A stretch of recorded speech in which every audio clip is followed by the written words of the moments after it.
తెలంగాణ రైతులకు రేవంత్ సర్కార్ good news చెప్తోంది. ఎల్లుండి రైతుల ఖాతాల్లో రైతు భరోసా డబ్బులు జమ కాబోతున్నాయి. మొత్తం ఎకరాకు 12,000 చొప్పున రైతుల ఖాతాల్లో డబ్బులు జమ చేయబోతున్నారు. తొలి విడతగా 6,000 జమ చేయబోతున్నారు. ఇక రైతు కూలీలకు కూడా 12,000 ఆర్థిక సహాయాన్ని ప్రభుత్వం అందించబోతుంది.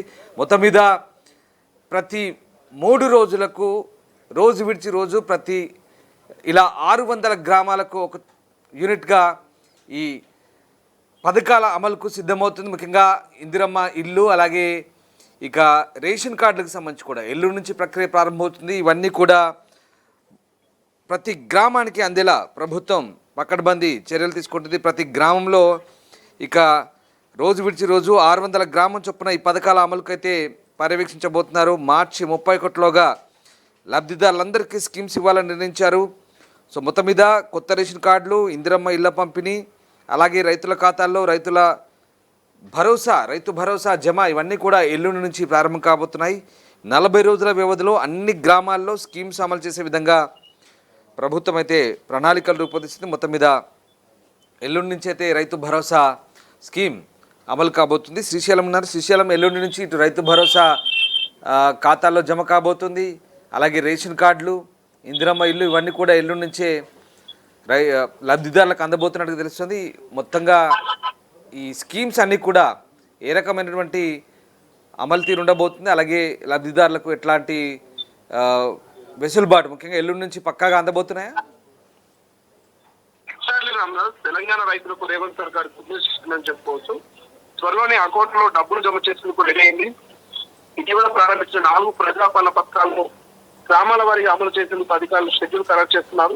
ఈ నెల 3వ తేదీ నుంచి లబ్ధిదారుల అకౌంట్ లో నిధులు జమ చేయడం జరుగుతుంది. రైతు భరోసా, ఇందిరమ్మ ఆత్మీయ భరోసాకు సంబంధించి నిర్దేశించిన గ్రామాల్లోని లబ్ధిదారుల ఖాతాలో జమ చేయాలంటూ ఇప్పటికీ ఆర్థిక శాఖ ఆదేశాలు ఉంటాయి. వీటితో పాటు రేషన్ కార్డులు, ఇందిరమ్మ ఇళ్ల పట్టాలను కూడా పంపిణీ చేయాలని నిర్ణయించారు. మండలాల వారీగా అన్ని గ్రామాల్లో షెడ్యూళ్లపై ఇప్పటికీ అధికారులకు క్లారిటీ ఇచ్చారు. రాష్ట్రంలో 12,845 గ్రామాలు ఉన్నాయి. ఇందులో 563 గ్రామాల్లో ఈ నెల 26న గణతంత్ర దినోత్సవం సందర్భంగా ఒకే రోజు 4 స్కీమ్స్ ప్రభుత్వం అమలుకు తెచ్చింది. ఇక మిగిలిన గ్రామాల్లో రోజు విడిచి రోజు కనీసం 600 గ్రామాల చొప్పున 40 రోజుల రోజులో అన్ని గ్రామాల్లో స్కీమ్స్ పూర్తి చేసేలా షెడ్యూల్ రూపొందిస్తున్నారు. ఒకవేళ రేషన్ కార్డులపై క్లారిటీ వస్తే రోజుకొక గ్రామం చొప్పున అయినా ఆ నెలలోనే ప్రక్రియ పూర్తి చేసే ఆలోచన తెలుస్తుంది. ఇక ఎవరైనా మిగిలిన వారు ఉంటే మార్చి 31 వరకు కంప్లీట్ చేసేలా ప్రభుత్వం కసరత్తు చేస్తున్నది. మార్చి 31లోగా రైతు భరోసా, ఇందిరమ్మ ఆత్మీయ భరోసా, రేషన్ కార్డులు, ఇందిరమ్మ ఇళ్లను ఇస్తామంటూ ప్రభుత్వం ఇప్పటికే ప్రకటించింది. ఈ నేపథ్యంలోనే ఫిబ్రవరి 3 నుంచి లబ్ధిదారుల ఖాతాలో డబ్బులు జమ కానున్నాయి. రైతు భరోసా పంట పెట్టుబడి సాయం కింద రైతుల ఖాతాలో డబ్బులు జమ చేయనున్నట్టు తెలుస్తుంది. రామదాస్, ఎకరాకు పంట పెట్టుబడి సాయంగా ఏడాదికి 12,000 ఇవ్వనున్నట్టుగా తొలి విడత సొమ్ము కింద ఎకరాకు 6,000 జమ చేస్తున్నట్టుగా చెప్తుంది. ఇక ఇందిరమ్మ ఆత్మీయ భరోసా పథకం కింద రాష్ట్రంలో భూమి లేని నిరుపేదలకు ఏడాదికి 12,000 ఇవ్వనున్నారు. 2 విడతల్లో సొమ్ములు జమ చేసినట్టుగా తొలి విడతగా ఈ నెల 3 నుంచి అర్హులైన లబ్ధిదారుల ఖాతాలు డబ్బులు జమ చేయనున్నట్టు తెలుస్తోంది. ఇప్పటికే గ్రామ సభలు నిర్వహించి అర్హులను ఎంపిక చేసింది. మరికొందరు అర్హులు దరఖాస్తు చేసుకుని వారిని కూడా పరిలోకి తీసుకొని డబ్బులు జమ చేసేందుకు రెడీ అవుతున్నట్టు తెలుస్తోంది. ఇక ఇందిరమ్మ ఇళ్ల పథకం కింద కూడా రాష్ట్రంలో ఇల్లు లేని పేదలకు ఇల్లు మంజూరు చేయనట్టు తెలుస్తుంది. ఇంటి నిర్మాణానికి 5 లక్షల ఆర్థిక సాయం అందజేయనున్నట్టుగా మొత్తం 4 విడతల్లో లబ్ధిదారుల ఖాతాలో డబ్బులు జమ చేయడం తెలుస్తోంది. తొలి విడత సొమ్ముని నెల 3 నుంచి జమ చేసే అవకాశం ఉంది. ఇక అర్హులైన వారికి కొత్త రేషన్ కార్డులు కూడా మంజూరు చేస్తుంది. రేషన్ కార్డుల జారీ ప్రక్రియ నిరంతరాయంగా కొనసాగుతున్నట్టు ఇప్పటికే మంత్రులు చెప్పగానే చెప్తున్నారు. కాబట్టి అరువు సంక్షేమ విషయంలో మాత్రం రాష్ట్ర ప్రభుత్వం ఒక అడుగు ముందుకేసి పోతున్నట్టుగా తెలుస్తోంది. రామ్దాస్, రైట్.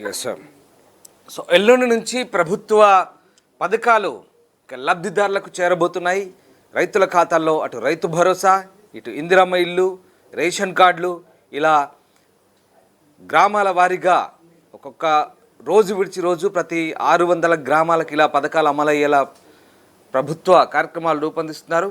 సో మొత్తం మీద ఇక లబ్ధిదారులందరికీ ఈ స్కీమ్స్ త్వరితగతిన అందేలా చర్యలు అయితే తీసుకుంటున్నారు. ఇటు ఎకరాకి 12,000 చొప్పున, అలాగే రైతు కూలీలకి 12,000, మొదటి విడతలో 6,000 సహాయాన్ని అయితే ఇలా ఇవ్వబోతున్నారు రైతు భరోసా కింద. సో మొత్తం మీద ఎల్లుండి నుంచి ప్రభుత్వ పథకాల అమలు వేగం పుంజుకోబోతోంది. ప్రపంచంలో ఏ మూల ఏ క్షణం ఏం జరుగుతుందో వేగంగా తెలుసుకోవడానికి తొలి వెలుగు వాట్సాప్ ఛానల్ని ఫాలో చేయండి.